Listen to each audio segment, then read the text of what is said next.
Welcome to Adult Forum. I'm Pastor Hille. Whitehall. It is our community. It is filled with our neighbors, and it is the place where we spend our lives. And to talk about our community, it is a joy and a privilege this week to have the Deputy Director of Public Affairs here in Whitehall, Ohio, Miss Meyer. Megan, how are you, ma'am? Hi, Pastor Hille. Thanks for having me. Doing good. Making it through just like everybody. Nice.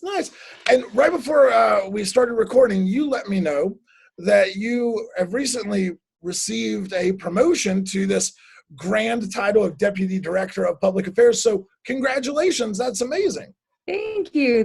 Yeah, I stepped into the role of Community Affairs Manager right before the pandemic, and I think people started to get to know me as I was trying to push out information about, what were the most up-to-date COVID restrictions and what resources were available to the community. And so I'm still working on that communications and health and services aspect of the position. But in addition to that, I've got my hand in a number of other big projects. So it's been a good year in Whitehall, a complicated year, but happy to be here. Nice. And knowing that it's been a complicated year across our nation, let alone across our community here, but also kind of having worked with you, especially thinking back to a year ago, almost on the dot from right now. Yeah. I knew you were the person that I needed to reach out to put together this podcast as we talk about kind of what this past year has looked like for Whitehall, a lot of the things that are coming up this summer as we're kind of turning the corner on COVID and getting into better realities, and then just to talk about the connectivity of the community and so many great community partners. Oh, yeah. And so, let's dive into this, right? So about a year ago, it was, I think it was a grant, Whitehall got a grant, and we were doing the free meal program. Yeah. And I had been here under a year at that point, or maybe just at a year, and you gave me a call, and that's when we connected, and I met yourself and Mayor Maggart, and a cruel, wonderful people. And what was it, a grant that there were free meals being given out, and it was sites across town? Yeah, so it was such an amorphous thing. We were reached out to by Franklin County commissioners, thinking of Whitehall as a community that might really be hit harder than some of our other Central Ohio communities, because they had been approached by World Central Kitchen, which you may have heard of. It's an international nonprofit, focuses specifically on getting meals into areas that are, impacted for a number of reasons after a natural disaster in a situation like this, or sometimes just because of the economic status of that community. And so they reached out to Franklin County, the commissioners, specifically Kevin Boyce's office, referred them to us. And here I found myself a couple weeks into my position, honestly, helping to organize a great community effort. You guys as Faith Lutheran got involved, so did New Life Church. And what World Central Kitchen, the concept that they had, which I actually think is really fantastic, kind of from like a social entrepreneurism lens, is that to get food into the communities that needed them, they actually would pay local restaurateurs to produce the food. Now that restaurateur gets to keep their employees, keeps their business in an otherwise strange time, so it keeps their revenue stream, those people stay employed, and we get the food at the end of the day. Right. It's such a win-win-win. And so it was strange. There wasn't really an application process. We were more or less approached, and if we could make it happen, we would continue to get the meals. And we found out we needed them. We did that every weeknight for, it had to have been at least 8 weeks. Yeah. Passed out something like 18,000 free hot meals. One by one, standing out there in kind of a scary time. We were all trying to figure out how to, protect ourselves and the people we were handing meals out to. But again, with partners like you guys and some community volunteers just kind of came out of the woodwork, we got it done, and it was pretty awesome. Nice. And one thing that I watched kind of happen over the last 12 to 14 months or so is obviously when COVID first hit, none of us knew how long any of this was going to last, right? I looked back at things I was writing in the church newsletter for that first and second month, and it was like, when we're back in the building in 6 weeks, we'll all be fine, right? Right. But as everything continued, a lot of those necessities, whether they were deficits in financial realities or foods or other basic services, some people there was better buoyancy for than others. Yeah. And so now that we're sitting at beyond a year mark, I'm just kind of, can you catch us up from over the last 8 months as opposed to the last 12 months? Yeah, and I can kind of help through the lens of a couple different perspectives. When you think of a city like the city of Whitehall, we also had a financial impact that we went through. And so mid-year, we do our budget process every fall, and it's adopted before the beginning of the calendar year. And so obviously things went tipsy-turvy, and then we all went through the thought of, okay, well, now that people aren't working at their physical job location in the city of Whitehall where they pay their income taxes, what is that going to do to municipal income tax revenue? And is the state legislature going to protect that revenue source for us? Or are they going to let people file where they're living at home? Because theoretically, they're not commuting anymore. That's a big question mark. Over 80% of our revenue comes from income tax. And then also, on top of that, were we going to see reductions generally because of reductions in force? So just a huge math game. And so really, we had to go into conserve and preserve mode, right? We were projecting pretty heavy revenue loss, which means for a municipality like us, what do we have to do? We have to provide you police, fire, and EMS services. And so, while the community was going through major changes, non-essential employees, we had a number that were laid off, had hours reductions, so that we could protect those essential core services and not see any service reductions there, because that's what we do at the core of what we're here for, is to protect your life and safety. And so that was really interesting, because while we're trying to assist other people, we had to do things like take away some of our grant programs that we funded in the past because they were non-essential. They weren't police, fire, EMS.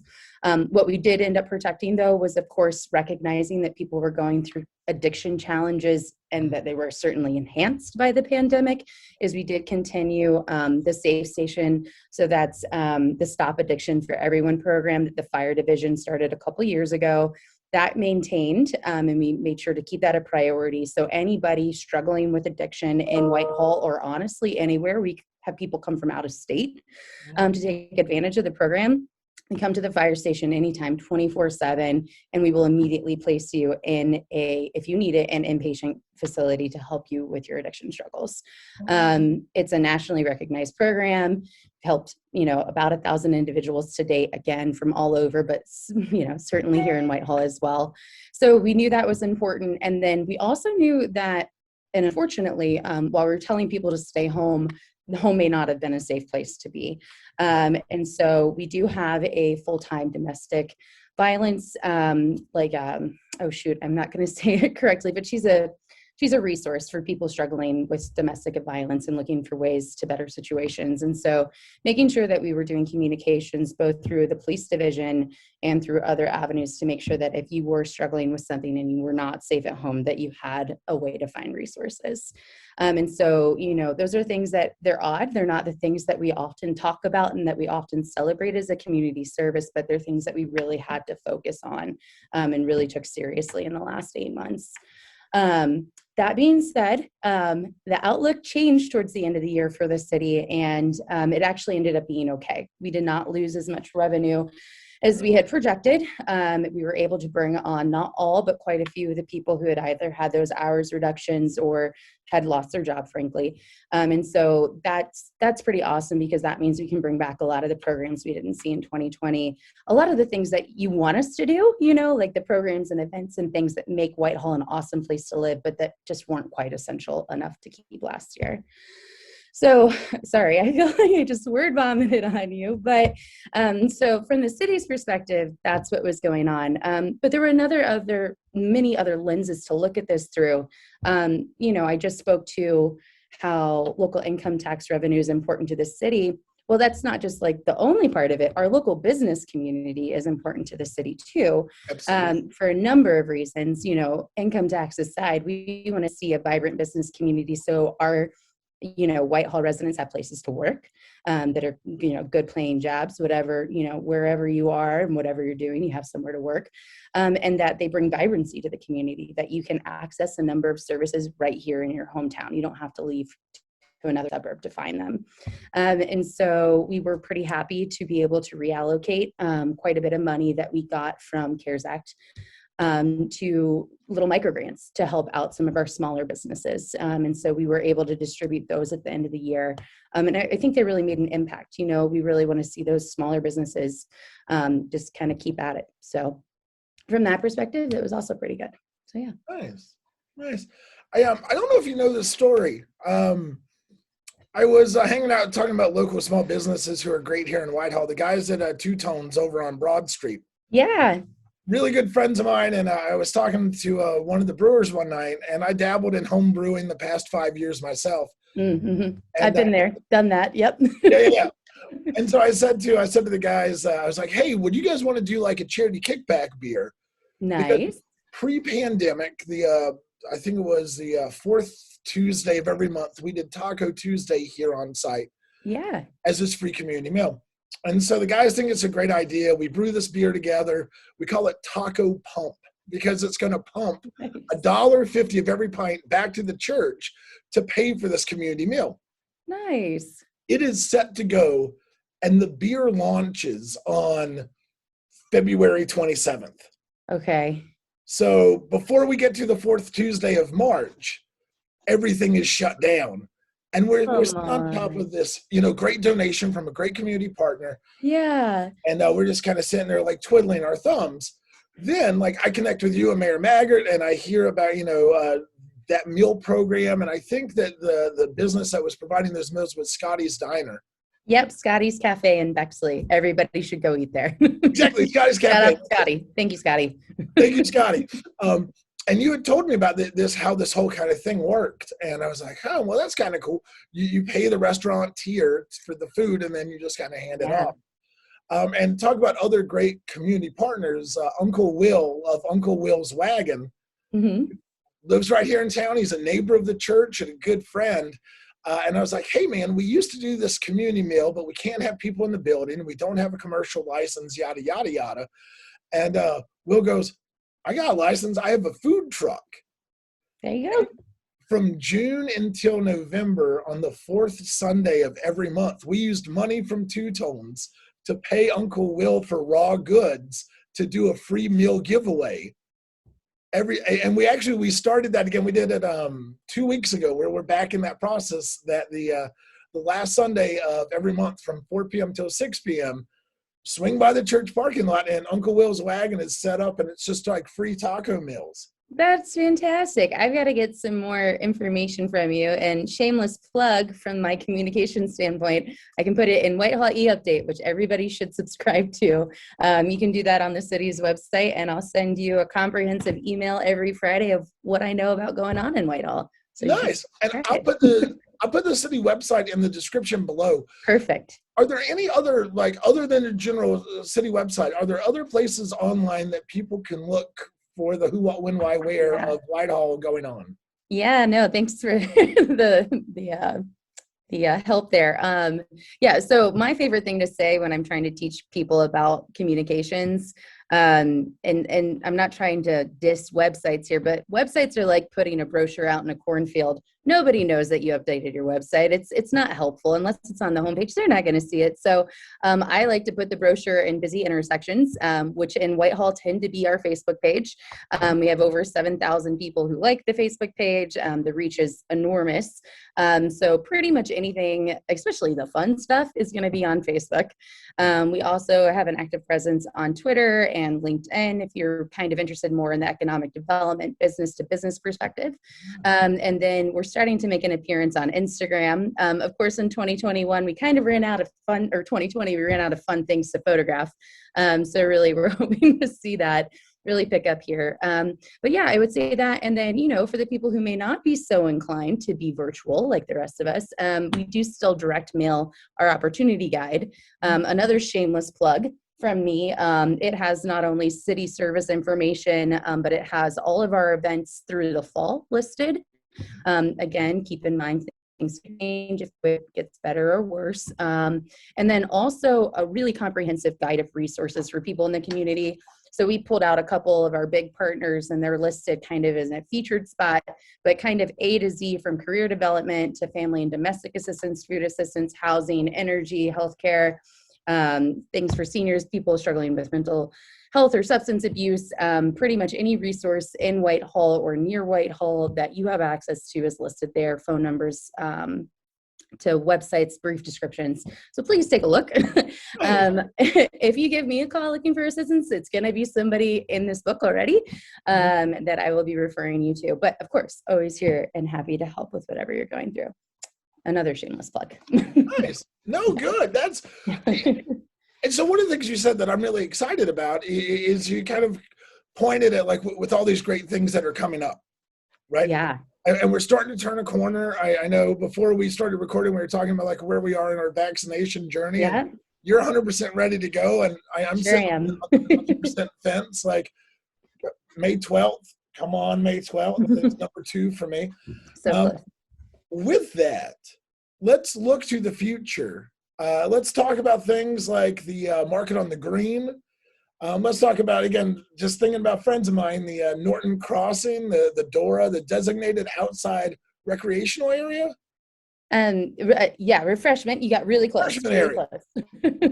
Yeah, so like, Yeah. plug some stuff and tell us, like, what are you excited about coming up? Yeah.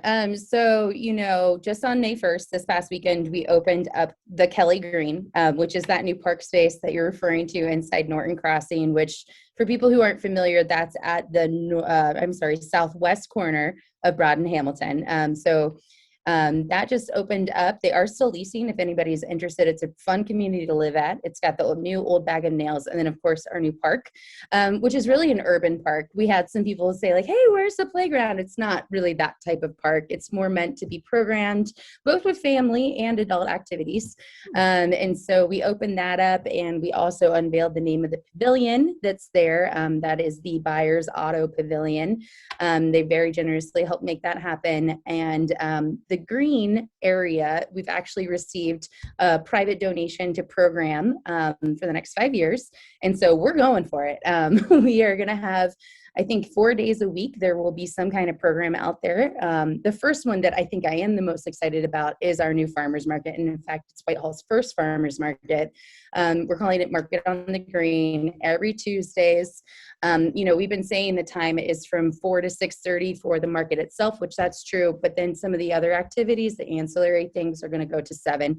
So it's not your typical farmers market. Yes, you can get your produce, your artisan goods, but we're also going to have games for kiddos, zoo visits, which I'm looking forward to because I want to hold a sloth. Who doesn't? Yeah. And then because of the DORA, we're going to be able to have, again, the designated outdoor refreshment area. We're going to be able to have people purchasing adult drinks. Of course, got to be 21 and up, and you've got to stay within a designated area. It doesn't extend throughout Whitehall. It's very specific to a defined area, but it does include all of Kelly Green and Norton Crossing. And so you can enjoy adult beverage, the food trucks, live music most nights. And so I think that's just going to be a whole lot of fun, and just kind of a new thing to do on Tuesdays. And it's outdoors, and so we're really hoping to encourage social distancing while still being able to, see a couple other people in the community again. So that's good. You can learn about that on our website, whitehall-oh.us/market. If you're looking for it, it'll get you right there. But we've got it plastered kind of all over social media and everything too. But that's not it. So we're kind of, going with this whole branding here. Everything that's happening there is on the green. So we're calling it our summer on the green, if you will. So yeah, it's got Market on the Green. But we're also going to have every Thursday morning, family fitness on the green. And so this is really meant to be, bring your kiddos out with your parent or whoever's watching you that day and just kind of have fun, stretching, doing, simple fitness classes. Nothing too crazy. And then we'll have a couple movies on the green. So outdoor movies, we're going to be seeing Anchorman and I wish I had it in front of me. I can't remember the second movie. That's terrible. Hold, please. But so we're going to have those again. We'll have, the food trucks out, and adult beverages at those. So really just kind of a fun way to get out there, maybe a good date night, a fun time to catch up with friends. So we've got that. And then we're also going to be doing fitness classes for adults on Saturday mornings. And to lure you out of bed, there's going to be a coffee cart. So fitness on the green as well. So honestly, I mean, that's just a lot of fun, but it's certainly not the only thing going on. Yes, we're programming the new park, but we're not neglecting our others by any stretch of the imagination. And in fact, a lot of people last year, we heard that they were pretty upset that we didn't get to see the original Music in the Park and Movie in the Moonlight series. And for those of you who don't know, that normally happens over at John Bishop Park at the John F. LaCourte Amphitheater. And so we're going to be bringing those back, and we've kind of combined them into one big family fun night. And so we call them Friday Family Fun. So you can do Music in the Parks followed by Movie in the Moonlight once, dusk hits. And so you can, bring out your kiddos, your picnic blankets, chairs, all of that good stuff. Another good way to socially distance, but just get back out into the community. And those are always just a lot of fun. And also kind of related more to anybody looking for family activities, we are still planning on reopening the splash pad, which is always a popular thing in the summer. Yeah, so there's a splash pad it's at John Bishop Park. And so it is genuinely just water features. It's not a pool, but it's a lot of fun, especially on those hotter days in the summer. Just because of COVID, we are still asking for people to make reservations. To make a reservation, you have to be a Whitehall resident, but you can bring as many non-Whitehall residents with you as you like. The groups are limited to 10, still in line with CDC guidance, and you actually get your own defined area with your reservation to keep your things, kind of do your own thing. Of course, the kids are probably going to interact, but really just to try to keep people as separate as possible. So looking to that opening back up, let's see, we have got a reopening date for that of May 29th, and that'll be open through the end of August. But then, of course, the two big things that everybody's asking us about are 4th of July and then our food truck festival. And surprise, surprise, it's already time to plan for both. And we are planning for both. So we're kind of hoping for the best and planning for it too, is what I keep saying, with the caveat, both are those very large events. And there's the reality that we might have to pull the plug on either of them, depending on how things progress. We got to keep people in the community safe, but both are going ahead. Some slight modifications to what we used to call the fireworks viewing party. So we're still planning on having the fireworks display, but kind of unlike past years, we're going to really keep it limited. It's only going to be 8 to 10 p.m. And we're going to have some food trucks there, but we're not going to bring the carnival games or the rides that we've seen this year, really just to keep the distancing as much as possible. And we'll actually have, for people who are really trying to do this well, we're going to have areas in the outfield painted for picnic areas. So you can go out there, you'll be socially distanced from other groups. You can sit down, enjoy it with your family, bring your own cooler of, lemonade, cola, whatever you got, popsicles.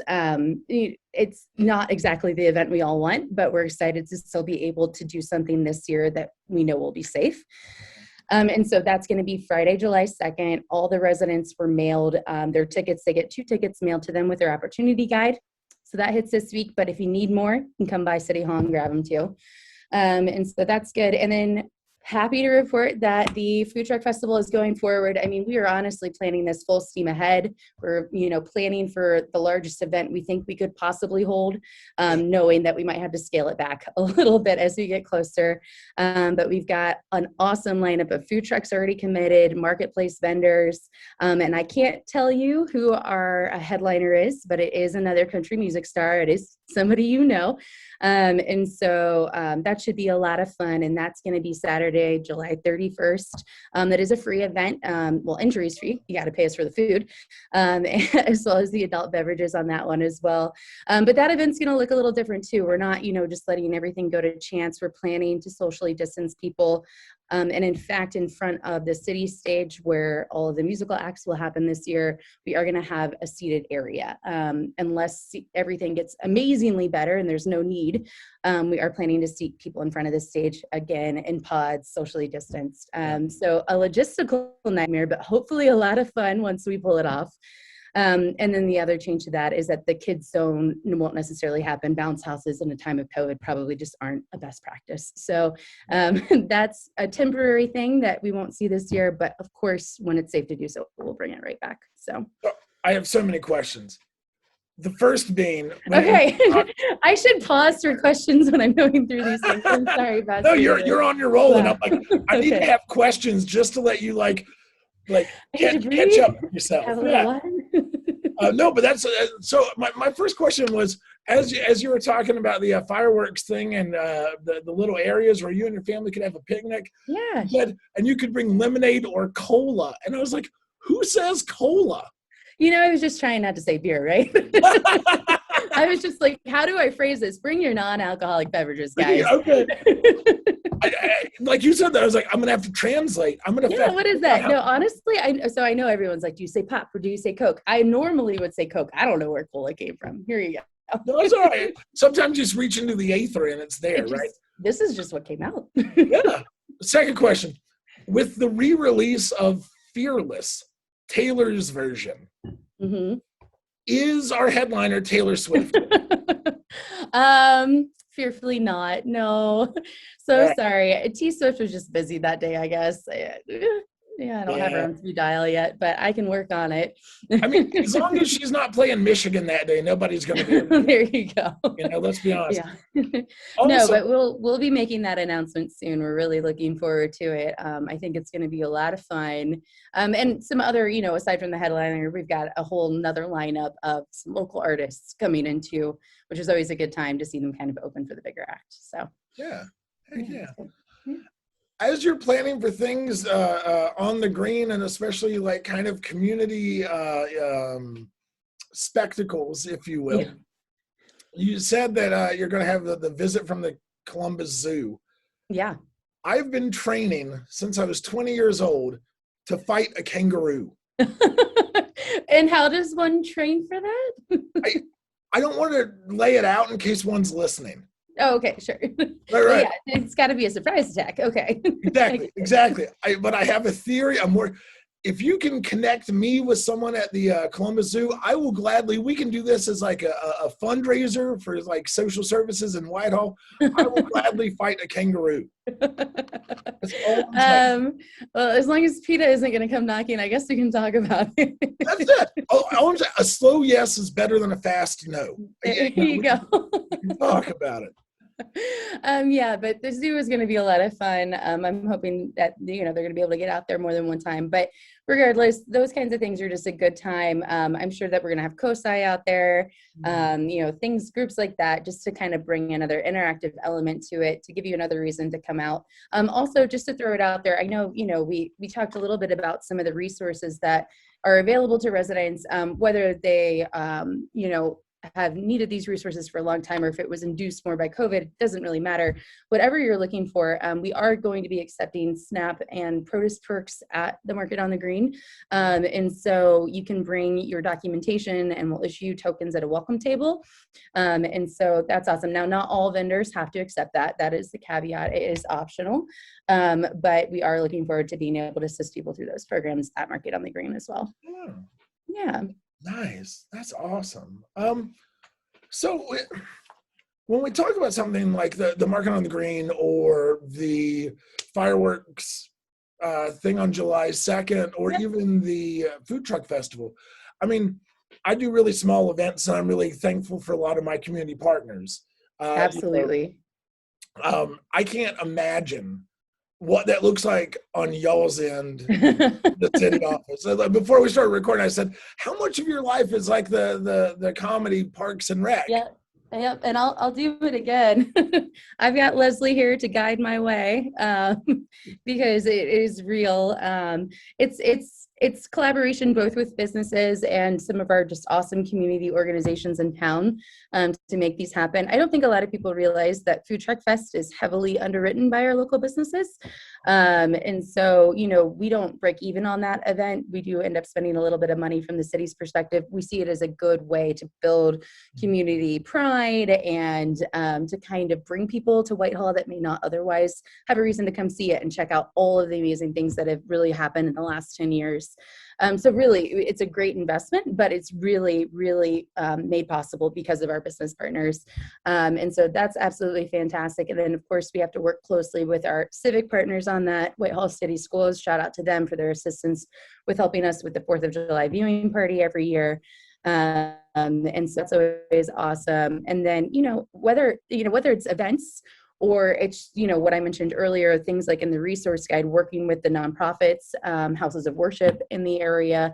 Whitehall has this like wealth of community resources. You just got to know how to tap into it. I always like to throw in a plug, and I hope you don't mind the name, but I know you work with them too. The center is just an amazing partner. And so if anybody right now is struggling, whether it be with finding work, with food access, with any kind of counseling that you may be wanting, but not sure where to go, how to start with that, they're a great jumping off point. They have a number of services. They're extremely welcoming. It's right there on Main Street. They're the ones that have hope blooms painted on the side. If you don't know what I'm talking about, go just drive on Main Street. You'll see it immediately. But I would, anybody looking for just general services, take a look at what they offer. It's a great group, and they're great community partners. So happy to have them as well.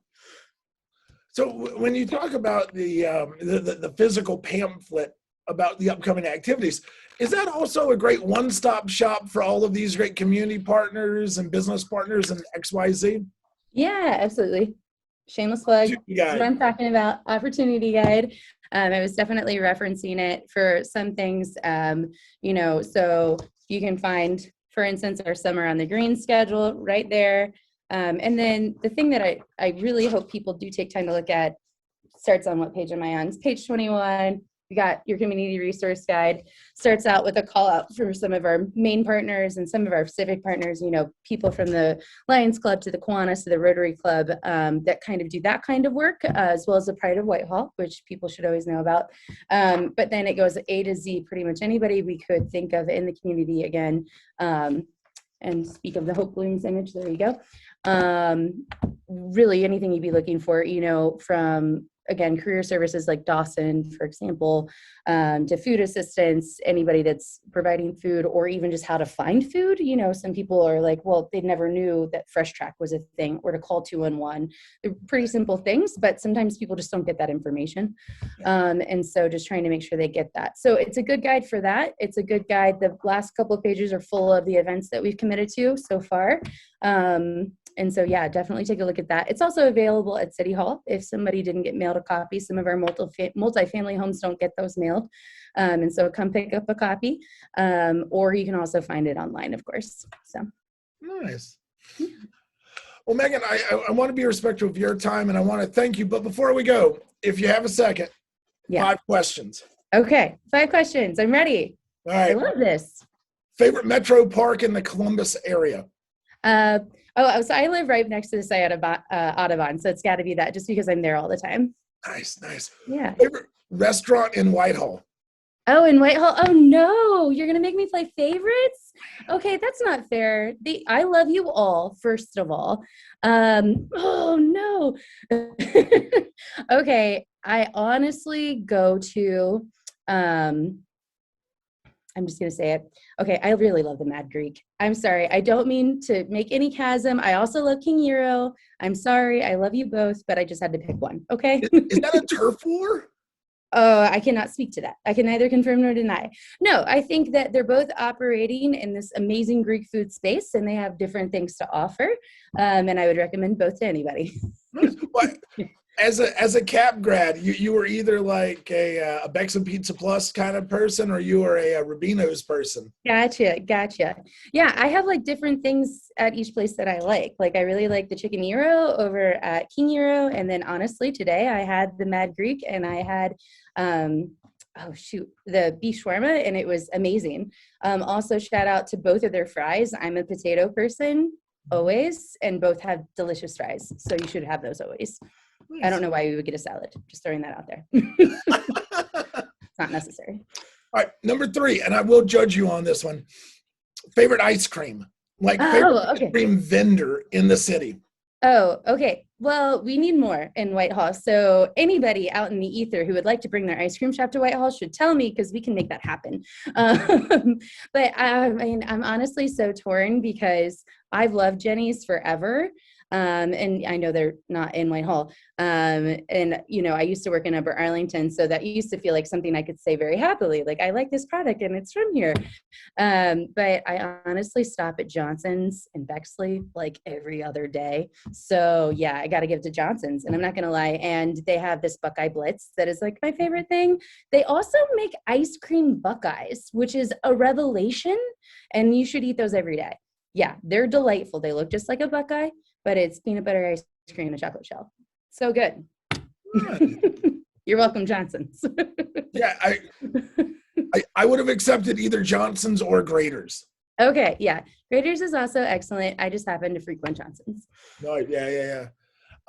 With spring here, as we are in the midst of it, favorite flower? Oh, okay. So this is a long answer to a short question.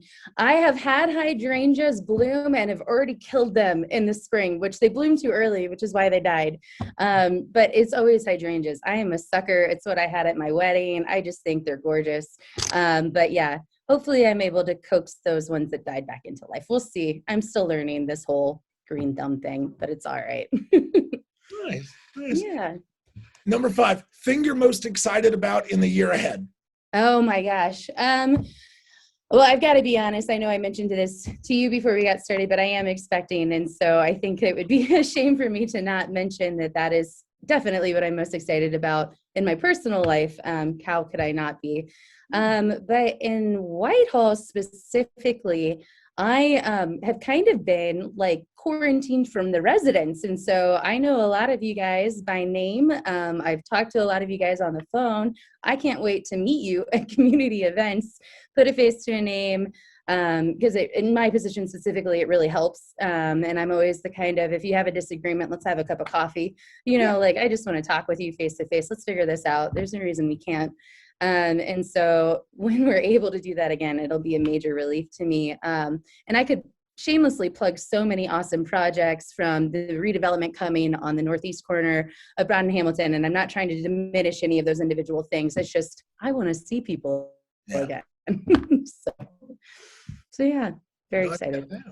Well, hey, again, thank you so much for your time. Thank you for cueing us into so many things that are coming up this summer and beyond. And yeah, I hope that our paths can cross in person sooner rather than later.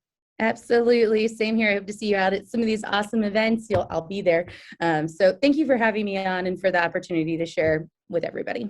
Absolutely. Hey, Megan, you have a great day. You too. Bye-bye.